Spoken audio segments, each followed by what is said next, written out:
거룩함의 간극이라는 제목으로 말씀 전하겠습니다. 지난주의 말씀을 잠깐 복습해 보자면 요한 사도는 지금 천상의 예배 장면을 보고 있습니다. 하늘의 보좌는 어린 양이신 예수님의 보좌입니다. 그분을 빛으로서 표현하고 있죠. 보좌 주변에 둘려있는 24장로는 구약의 12지파, 신약의 12사도들을 가리키고 있습니다. 즉 구원받은 성도들을 뜻해요. 그들이 흰 옷을 입었다는 것은 행위로 의롭다함을 얻은 것이 아니라 예수님의 십자가 공로 때문에 죄 문제를 해결받고 거룩의 옷을 입은 사람들, 예수님의 승리에 연합된 사람들을 뜻하고 있습니다. 그래서 다음 주일에 다룰 10절의 장면에서 장로들이 이 승리의 면류관을 벗어서 예수님께 드리죠. 이 면류관은 내가 쓰고 있을 것이 아니구나. 내 공로가 전혀 아니구나. 이 면류관은 예수님의 것이고 나는 자격이 없구나. 인정하면서 드리는 바로 그런 장면입니다. 우리는 이 점을 분명해야 합니다. 구원에 관해서 우리의 공로는 단 1도 없습니다. 지난주에 유독 이상하게 유튜브 댓글들을 보면 계속해서 구원에 관해서 성경적이지 않은 말들이 자꾸만 올라옵니다. 하나님은 오늘날 우리에게 정치의 영역도 분별을 하게 하셨지만 우리의 신앙도 성경적으로 올바르게 세워나갈 수 있도록 분별함으로 이끌고 계십니다. 혼란의 때이지만 동시에 은혜의 때라고 할 수 있습니다. 어떤 성도는 한 번 구원은 영원한 구원이 아니다. 내가 잘못하면 구원에서 이탈한다 라고 말을 하는데 그것은 구원에 있어서 여전히 1%라도 내 공로, 내 역할이 있다고 생각을 하기 때문이에요. 구원의 모든 과정, 우리에게 믿음 주시고 우리를 성화시키시고 영화의 자리에 이르기까지 견인하시는 성령님의 사역을 나의 일이라고 생각을 하기 때문입니다. 이것은 하나님의 전적인 은혜를 어떻게든지 퇴색시키려는 알미니안주의고 반성경적인 인본주의 구원관이에요. 우리에게 힘써서 이루라는 구원은 더 이상 복음이 아니라 저주입니다. 왜냐하면 예수님 외에는 하나님의 의의 기준에 한 사람도 도달할 수가 없기 때문이죠. 성경은 인간의 본질에 대해서 전적인 타락을 말씀합니다. 전적으로 타락한 인간은 스스로 선한 일을 할 수가 없기 때문에 공로 자체가 없어요. 내가 어떤 선한 일을 했다면 그것은 성령님이 하신 거예요. 예정과 유기의 교례도 바로 인간은 구원에 관해서 할 수 있는 일이 없다라는 것을 말씀하고 있어요. 구원은 오직 하나님의 주권에 속합니다. 그래서 한 번 구원은 영원한 구원입니다.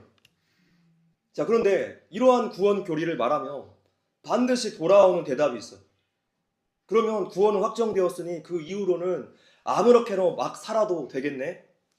이런 식의 비꼬미예요. 어쩜 그리 똑같을까요? 로마서에서 바울이 유대인들에게 들었던 말을 지금 똑같이 하고 있는 거예요. 역시 인간은 해 아래서 새로운 것이 없습니다. 바울을 율법 폐기론자로 몰아붙였던 유대인들의 말을 지금 이 시대의 성도들이 그대로 따라하고 있어요. 복음의 정수, 기독교 교리의 꽃이라고 불리우는 로마서 말씀을 공부하지 않았다는 증거일 거예요. 지금 이 주제에 대해서 제가 소율이 문답 교육과 또 제 블로그에도 올려놓았으니까 참고하십시오.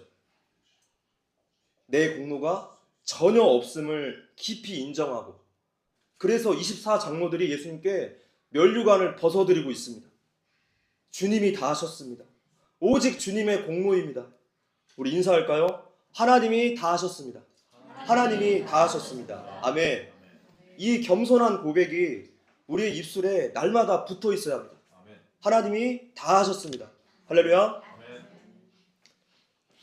그리고 5절에서는 보좌에서 번개와 음성과 우레소리가 나타나는데 즉 하나님의 임재를 가리키고 있어요. 하나님의 7명, 즉 예전에 설명했던 대로 성령님의 특징을 7가지로 표현하고 있습니다. 한마디로 삼위 하나님께서 지금 보좌에 함께 계시는 모습을 보여주고 있습니다. 삼위 하나님께서 태초부터 세상의 모든 통치, 역사와 경영, 구원 계획과 사역을 함께 하셨습니다. 그 하나님께서 지금도 여전히 이 세상을 운행하고 통치하고 계신다는 사실을 지금 그림 언어로서 보여주고 있는 것입니다. 이제 본문으로 들어가 보겠습니다. 천상의 예배 장면이 계속 이어져요.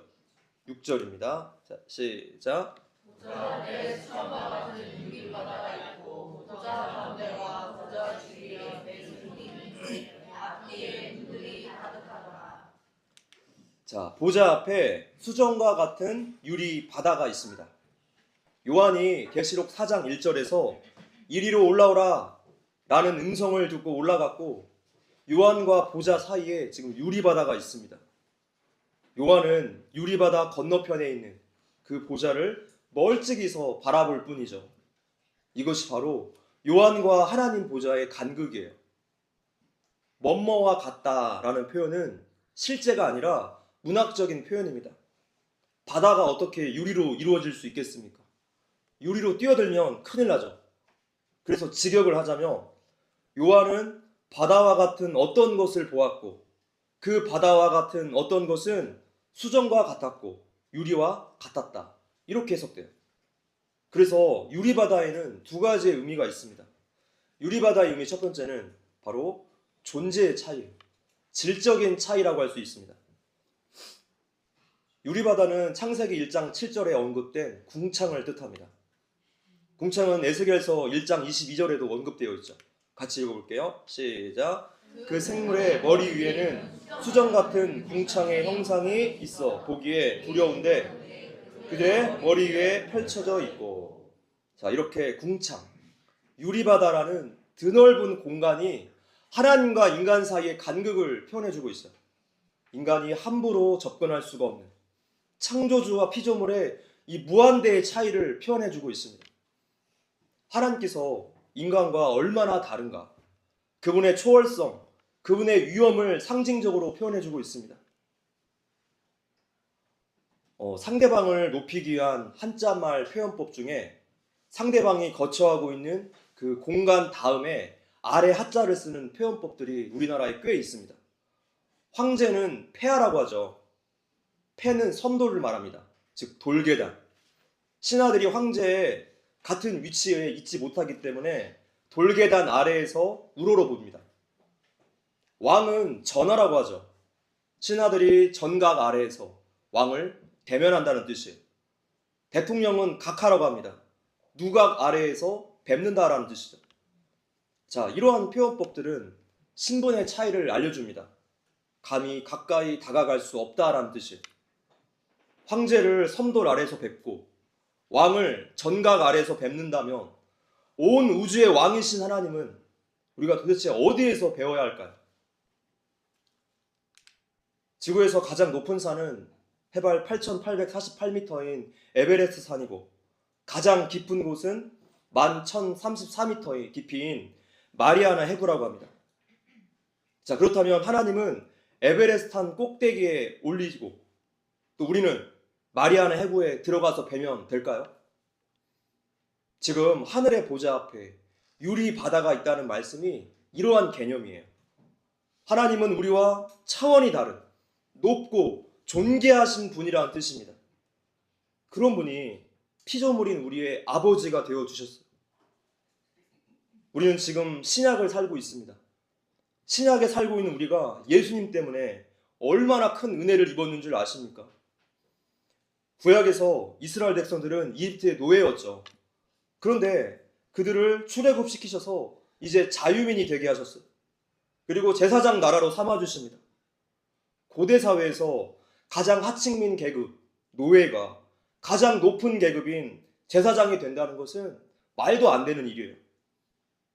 초고속 승진 정도가 아니라 가히 혁명과도 같은 일이죠. 그런데 신약을 사는 성도들은 어떻습니까? 예수님 때문에 왕같은 제사장은 물론이고 하나님의 아들로 삼아주셨어요. 감히 하나님을 아버지라고 부를 수 있게 허락해 주신 거예요. 창조물과 창조주와 피조물의 그 간극을 생각해 볼 때 구원의 은혜는요, 그야말로 경천동지할 일입니다. 저와 여러분이 하나님께 이런 은혜를 받았어요. 내가 받은 은혜의 가치를 알아야지 하나님께 대한 우리 삶의 반응도 달라지게 됩니다. 왜곡된 역사를 배워서 우리나라가 미국과 이스라엘에게 얼마나 큰 은혜를 받았는지를 모르기 때문에 지금의 정부와 여당이 미국과 이스라엘에게 이토록 배은망덕한 행동을 하고 있지 않습니까? 우리는 그들에게 생명을 비쳤습니다. 물질을 비쳤고 안전을 비쳤어요. 마음껏 신앙생활할 수 있는 자유를 비쳤습니다. 짐승들도 받은 은혜를 갚으려고 하는데 사람이 은혜를 모르며 짐승보다 못한 행동을 하게 됩니다. 성도들은 은혜를 은혜로 알고 늘 감사하는 마음을 품고 살아야 할 것입니다. 할렐루야. 유리 바다의 의미 두 번째는 같이 읽어볼게요. 시작. 거룩함과 의로움의 차이. 자, 6절에서 보좌 앞에 있는 바다는 그냥 바다가 아니라 수정과 같은 유리바다라고 표현했습니다. 자, 이러한 환상은 모세도 보았죠. 읽어볼게요. 시작. 모세와 아론과 나답과 아비후와 이스라엘 전도 70인이 올라가서 이스라엘의 하나님을 보니 그의 발 아래에는 천국을 편득하고 하늘같이 청명하더라. 하나님의 보좌 앞이 하늘같이 청명했다는 것입니다.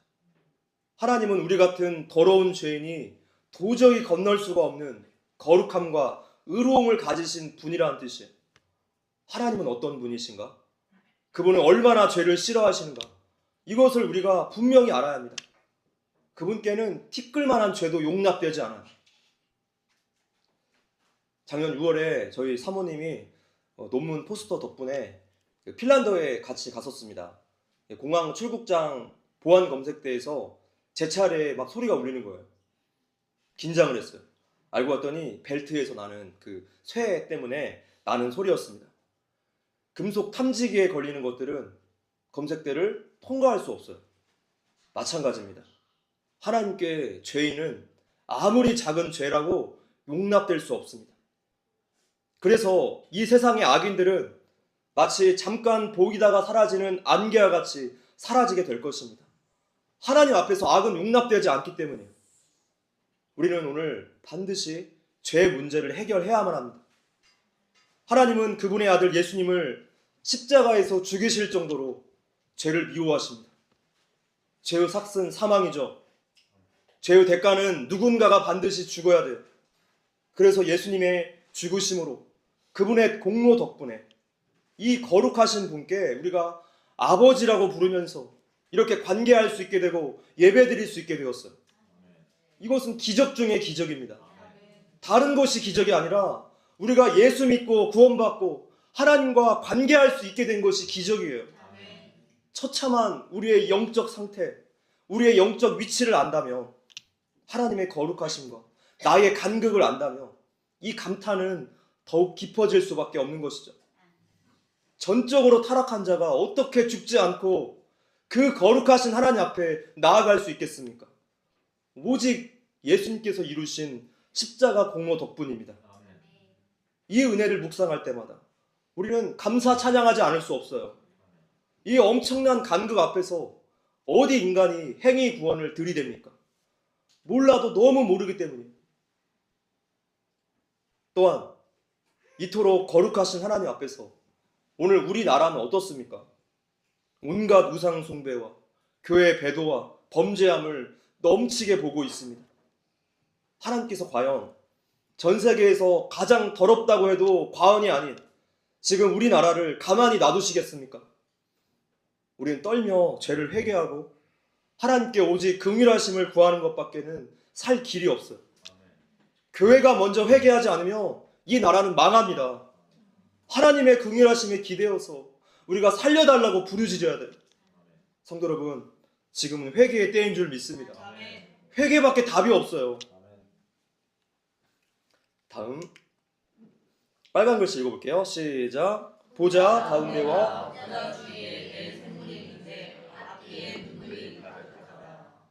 자, 여기에서 생물은 천사를 뜻합니다.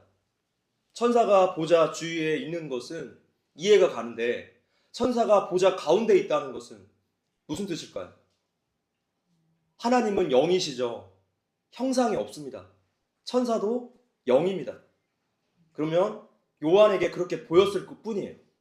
그래서 내 생물이 보좌 가운데 또 보좌 주위에 있다는 것은 하나님과 가장 가까이에 있다는 뜻입니다. 그리고 이 내 생물에게 눈이 가득하다는 것은 에스겔이 환상으로 본 그 배경을 하고 있습니다. 읽어볼게요. 시작. 그 둘레는 높고 무서우며 그 네 둘레로 돌아가면서 눈이 가득하며. 자, 눈은 무슨 역할을 합니까? 직관하고 보는 역할이에요. 눈이 가득하다는 것은 하나님의 뜻을 하나도 놓치지 않고 빨리 수행한다는 뜻이에요. 오늘 우리도 하나님의 뜻을 알고 행하기 위해서 깨어 있어야 합니다. 예수님은 마가복음 13장 36절에서 그가 호련히 와서 너희가 자는 것을 보지 않도록 하라 라고 말씀했어요. 오직 깨어서 근신하는 성도만이 하나님의 뜻에 순종할 수 있습니다. 우리는 오늘 영적인 무지, 잠듦을 두려워야 돼요. 무뎌진 신앙 양심을 정말 심각하게 여겨야 합니다. 날마다 말씀과 기도로 무장하셔야 돼요. 또한 이 눈은 세상의 모든 것을 지켜보는 그런 불꽃 같은 눈입니다. 눈이 가득하다는 것은 선악간의 모든 것을 지켜보고 그 앞에 감출 수 있는 것이 없다는 뜻이에요. 그 어디에서나 하나님의 눈은 불꽃처럼 머물고 계십니다. 오늘 우리의 삶이 24시간 하나님 앞에 드러나 있는데 우리가 하나님을 의식하지 않을 때 그때 우리는 무엇하고 있을까요? 그 시간에 반드시 죄를 짓고 있어요. 그렇습니다.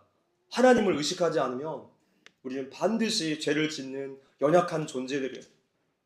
그래서 나의 신앙에 대해서 자신할 것도 없고 자랑할 것도 없습니다. 우리는 겨우 그런 존재예요. 성령님이 도와주시지 않는다면 아무것도 할 수 없는 존재가 자꾸만 하나님 자리와 그분의 공로를 넘봅니다. 행위 구원의 사고방식은 그래서 결국에 교만을 낳아요. 결국에 필연적으로 바리새인적인 의를 세우게 마련입니다. 7절 읽어보겠습니다. 시작. 그 첫째 생물은 사자 같고 그 둘째 생물은 송아지 같고 그 셋째 생물은 얼굴이 사람 같고 그 넷째 생물은 날아가는 녹수리 같고. 네 생물의 모양이 특이합니다. 첫째는 사자 같고 둘째는 송아지 같고 셋째는 사람 같고 넷째는 독수리 같은데 8절에서 6날개가 있고 앞뒤로 눈이 가득하다고 했습니다. 우리가 그림에서나 또 영화에서 보던 그 천사의 모습과는 완전히 달라요. 자, 성경에는 그룹이라는 천사와 스랍이라는 천사가 나오는데 그룹은 하나님의 친위대 같은 역할을 하는 천사이고 스랍은 찬양대 같은 역할을 하는 천사입니다. 에스겔서에 그룹이 나오는데 네 얼굴과 네 날개가 있습니다. 오늘 본문에 나오는 생물은 얼굴이 하나인데 그룹은 사면의 얼굴이 있어요. 앞은 사람의 얼굴, 오른쪽은 사자의 얼굴, 왼쪽은 소의 얼굴, 뒤통수는 독수리 얼굴이 있습니다. 또한 스랍은 이사야서에도 나오는데 6날개가 있습니다. 그런데 지금 요한이 본 네 생물은 모습이 그룹의 모습도 있고 스랍의 모습도 있어요. 다 가지고 있죠. 그리고 하나님과 가장 가까이에 있습니다. 자, 이 생물의 형상은 무엇을 의미할까요? 마태, 마가, 누가, 요한 사복음서에 별명이 있습니다. 마태복음은 사자복음이라는 별명이 있고 또 마가복음은 송아지복음, 누가복음은 인자복음, 요한복음은 독수리복음이라는 별명을 가지고 있어요. 지금 모든 복음서가 예수님의 생애를 보여주고 있지만 그 주제, 그 초점은 조금씩 다릅니다. 마태복음은 왕으로 오신 예수님이 주제예요. 왕의 족보로 시작하기 때문에 동물의 왕, 사자, 그래서 사자복음이라는 별명이 붙었습니다. 마가복음은 종으로 오신 예수님이 주제입니다. 송아지는 인간을 위한 섬김과 희생에 대표적인 상징성이 있습니다. 그래서 송아지 복음이라는 별명이 붙었어요. 누가복음은 완전한 사람으로 오신 예수님이 주제라서 인자 복음이라는 별명이 붙었습니다. 마지막으로 요한복음은 하나님의 아들이신 예수님, 이것이 주제예요.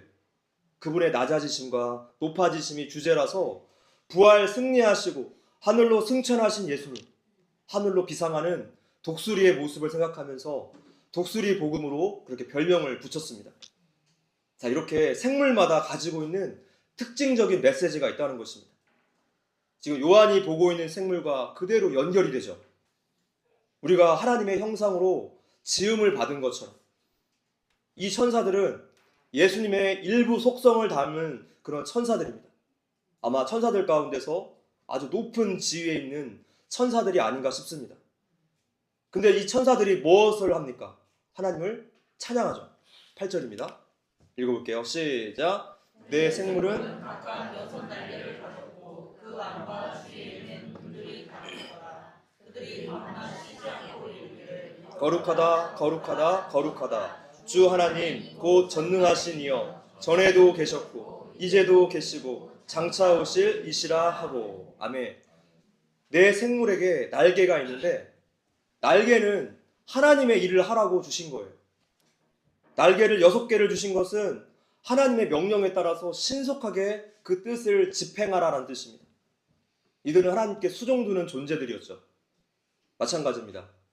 하나님께서 내 인생의 그 어떤 때에 날개를 달아 주실 때가 있어요. 형통하고 일이 잘 풀리고 잘 나갑니다. 그런데 그것이 나를 위해서 쓰라고 준 줄 알아요. 이 날개를 도대체 왜 주신 것인지 못 알아듣는 거예요. 그럴 때 날개를 꺾어버리십니다. 나 잘 먹고 잘 살라고 주신 것이 아니라 하나님 일하라고 주신 것이기 때문이에요. 그렇습니다. 우리에게 주신 그 모든 것은 오직 하나님의 영광을 목적으로 사용되어져야 돼요. 성도가 이 땅에 태어나고 사는 목적이 하나님의 영광을 위한 것이기 때문이죠. 이 사실을 잊어버릴 때 이 날개를 나를 위해 쓰게 돼요.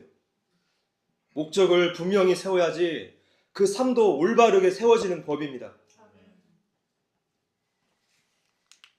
그 안에 안과 주위에는 눈들이 가득하더라. 요한이 본 생물의 특징은 눈이 많다는 거죠. 6절에도 앞뒤에 눈들이 가득하더라 라고 했고 8절도 그렇습니다. 그리고 그들이 하는 일은 무엇입니까? 밤낮 쉬지 않고 하나님을 찬양하는 일이었어요. 자, 그렇다면 눈이 많다는 것과 하나님께 거룩거룩 찬양한다는 것은 어떤 연결점이 있을까요? 우리가 이제 6절에 유리바다로 다시 한번 돌아가서 우리와 하나님의 그 거룩함의 간극에 대해서 더 깊이 생각해 보기 원합니다. 하나님과 우리 사이에는 수정과 같은 유리바다라고 표현할 만큼 그 정결함과 의로움과 거룩함에서 엄청난 격차가 있습니다. 그런데 성경에 나오는 사람들 중에 이러한 사실에 대해서 가장 불만을 품은 사람들을 꼽으라면 단연 요나 선지자가 떠올라요. 하나님께서 요나에게 니느웨로 가서 심판을 예언하라고 말씀하셨는데 니느웨는 어디입니까? 아수르의 수도였어요. 이스라엘에게 아수르는 그야말로 대적의 나라이죠. 땅을 점령하기 위해서 호시탐탐 기회를 엿보고 공격하는 나라. 오늘 우리에게는 중국과도 같은 포지션에 있어요. 그런데 하나님께서 아수르의 수도로 가라는 거죠. 요나는 하나님의 성품을 너무나 잘 알고 있습니다. 그래서 자기가 니느웨로 가서 하나님 말씀을 전했을 때 니느웨가 회개를 하지 않으면 괜찮겠지만 행여 회개라도 한다면 긍휼이 풍성하신 하나님께서 그들을 용서하기가 분명했을 거예요. 그래서 배알이 뒤틀린 거예요. 요나는 다시스로 도망을 갔고 가는 길에 물고기 밥이 됩니다. 그렇게 물고기 뱃속에서 구원을 받은 후에 요나가 니느웨로 가서 드디어 회개의 말씀을 선포했더니 그 악한 니느웨가 정말로 금식하면서 막 회개를 하기 시작합니다. 하나님이 니느웨를 용서하시죠. 그러자 요나가 어떤 반응을 보입니까? 막 화를 내요. 하나님, 내 이럴 줄 알았습니다. 역시나 당신은 은혜로우시고 자비로우시고 노하기를 더디하시고 은혜가 크신 분이십니다. 막 비꼬는 거예요. 인간의 가장 큰 오류는 자신이 하나님을 다 안다고 생각하는 것입니다. 그 알량한 지혜로 지혜의 근원이시고 그 광대하신 하나님을 판단하는 것에 있어요. 우리는 하나님에 대해서 아주 작은 단편만을 알 뿐입니다. 성경에서 우리에게 알려주신 것만큼만 우리는 그분을 알 뿐이에요. 아니, 알려줘도 모르는 것이 죄인들이죠. 하나님의 모든 것을 다 안다고 생각하는 것은 교만의 극치입니다. 지금 이러한 점에서 요나 선지자나 욥이나 교만의 극치를 보여주고 있어요. 내가 이해하지 못한다고 하나님의 일에 불평을 했기 때문이죠. 우리는 기억해야 합니다. 하나님은 우리와 그 근본부터 다른 분이세요. 그분의 일은 항상 옳습니다. 이것을 깨달은 사도 바울이 이렇게 고백했어요. 로마서 말씀인데요. 읽어볼게요. 시작. 깊도다 하나님의 지혜와 지식의 풍성하며 그의 판단은 헤아리지 못할 것이며 그의 길은 찾지 못할 것이로다. 지금 이러한 분을 인간이 자신의 머리로 이해하려고 하고 이해가 되지 않으면 내 마음대로 판단해버립니다. 유리 바다의 간극은 이러한 인간의 태도가 얼마나 어리석은 모습인지를 여실히 보여주는 상징이에요. 우리는 예전 시간에 버가모 교회 담임 목사인 안디바가 죽임을 당했다는 내용을 확인했습니다. 그러면 다른 사람들 역시 언제 죽을지 모르는 상황이에요. 오늘은 같이 예배를 드리고 있지만 다음 주일에 안 보일 수 있습니다. 그러면 자연히 다른 성도들이 그 성도는 끌려가서 감옥에 갇혔구나, 사자밥이 되었구나, 이렇게 알았습니다. 오늘 우리도 그럴 날이 가까이 오고 있습니다. 이미 공사나 마지막 단계까지 와 있어요. 중국에게 점령당한 나라들의 그 절차를 우리나라가 그대로 밟고 있는데도 여전히 나라 일에 무관심해요. 북한이 이스라엘의 아이언돔까지 뚫은 집속탄을 시험 발사했죠. 안규백은 GOP 병력을 22,000명에서 6,000명으로 감축하려고 합니다. 지금 이 땅의 전쟁의 위험도가 더욱더 높아지고 있는데 교회들이 거짓 평화 속에 숨어서 일체 입을 열지 않습니다. 복음의 나팔수가 아니라 정권에 아부하는 그런 나팔수가 되어버렸어요. 1세기 소아시아 교회나 우리들이나 이 암울한 시기에 요한이 본 환상을 우리가 지금 함께 전달받고 있습니다. 요한이 본 네 생물은 밤낮 없이 하나님을 찬양합니다. 그들이 밤낮 쉬지 않고 이르기를 거룩하다, 거룩하다, 거룩하다 주 하나님. 네 생물이 그 많은 눈으로 이 세상 구석구석을 다 살펴보고 있습니다. 요한계시록의 그 당시로 말하자면 로마의 압제 아래에 있는 모든 교회의 그 암울한 상황들을 다 확인했을 거예요. 그리고 오늘날 대한민국의 이 절망적인 모든 상황들을 다 일일이 확인하고 있을 것입니다. 그리고 결론은 무엇입니까? 거룩하다, 거룩하다, 거룩하다 주 하나님이었어요. 모두가 다 하나님의 거룩하심을 찬양합니다. 거룩하다가 3번이 나온 것은 하나님이 거룩하시다라는 최상급의 표현이에요. 온전히 거룩하신 분이라는 뜻입니다. 이 세상에서 벌어지는 그 어떠한 일도, 내가 이해하지 못하는 일조차도 하나님의 거룩하심을 설명하지 못하는 일은 결탄코 없다라는 뜻이에요. 하나님은 어떠한 상황에도 언제나 오르십니다. 이 세상에서 하나님의 전능하심에 위배되는 일도 없고 하나님이 세상의 주인이심을 나타내지 않는 일도 없다는 뜻이에요. 그 어떠한 상황도. 우리는 인생에서 이해되지 않는 부조리들, 또 불합리한 상황들을 경험하곤 합니다. 아이의 죽음과 사고와 질병, 또 전쟁으로 인한 학살 등등 이런 일들을 당할 때 하나님이 과연 살아계시는가? 왜 이런 고통을 겪어야 하는가? 내가 왜 이런 고통을 받아야 하는가? 라는 질문을 하곤 합니다. 그러나 우리가 이해하지 못하는 일에도 하나님은 언제나 거룩하다고 말씀하세요. 사람들은 하나님의 치유하심에 대해서 이런 생각들을 합니다. 기도하면 다 고쳐진다. 맞습니까? 사실은 기도가 고치는 것이 아니라 하나님이 고치시는 거죠. 치료의 능력은 기도를 들으시는 분이 아니라 기도 그 자체에 있다고 믿기 때문에 내가 원하는 대로 기도 응답이 오지 않았을 때 그 책임을 기도하는 나 자신에게 돌립니다. 아, 내 기도가 부족했고 또 내 믿음이 부족했구나. 아니면 하나님을 원망하게 되겠죠. 지금 이 모든 행태의 모습들이 기도를 마치 주문처럼 사용했다는 증거입니다. 기도의 능력은 기도를 들으시는 분에게 있고 하나님의 주권에 있어요. 우리 예수님 또한 십자가 고통에서 자신을 구해달라고 기도하셨지만 예수님의 기도는 응답되지 않았습니다. 자, 그러면 예수님께서 믿음이 부족하고 기도가 부족해서 응답받지 못했습니까? 전혀 그렇지 않습니다. 더 큰 하나님의 구원 계획, 그분의 목적이 있었기 때문에 하나님은 우리가 사는 현실에서도 똑같이 행동하십니다. 하나님은 사랑하는 자녀들에게 모든 것이 합력하여 선을 이루게 하시는 분이심을 우리가 믿어야 할 것입니다. 하나님은 우리보다 지혜 있으세요. 그분의 길은 우리의 길보다 높습니다. 그저 우리는 하나님이 영원히 거룩하시고 옳은 분이라는 그분의 성품과 속성과 그분의 주권을 믿고 감사 찬양해야 할 것입니다. 하나님의 거룩하심을 언제나 인정하는 신앙으로 우리가 자라나야 하겠습니다. 말씀을 듣겠습니다.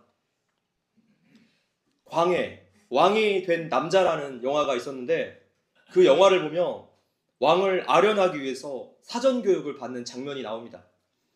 왕에게는 먼저 말을 거는 것이 아니라고 알려주죠. 왕이 묻는 말에만 예, 아니요 이렇게 짧게 대답을 해야 합니다. 그리고 다른 말을 덧붙여야 할 때는 아뢰옵기 황공하오나 이렇게 시작하라고 알려줍니다. 감히 왕 앞에서 입을 여는 것 자체가 송구스러운 일이라는 거예요. 사람 왕에게도 이러할진데 하물며 하나님께 우리는 어떡하겠습니까? 입이 10개라도 할 말이 없는 존재가 바로 우리들이에요. 하나님이 하시는 일을 우리의 지혜로는 측량할 수도 없고 우리가 이해하고 알 수 없다고 해서 하나님이 없다거나 그분이 틀렸다는 것은 지독한 교만입니다. 오늘 하나님과 나를 같은 수준으로 보기 때문에 이러한 반응이 나오는 거예요. 한마디로 불신앙입니다. 요한이 본 하늘의 환상에서 내 생물은 밤낮으로 하나님의 거룩하심을 찬양하고 있습니다. 모든 성도가 나아갈 방향이에요. 어떠한 상황에서도 하나님을 영원토록 즐거워하고 찬양하는 것. 하나님의 주권의 신앙을 견고히 세워나가는 저와 여러분들 되시기를 주님의 이름으로 축원합니다.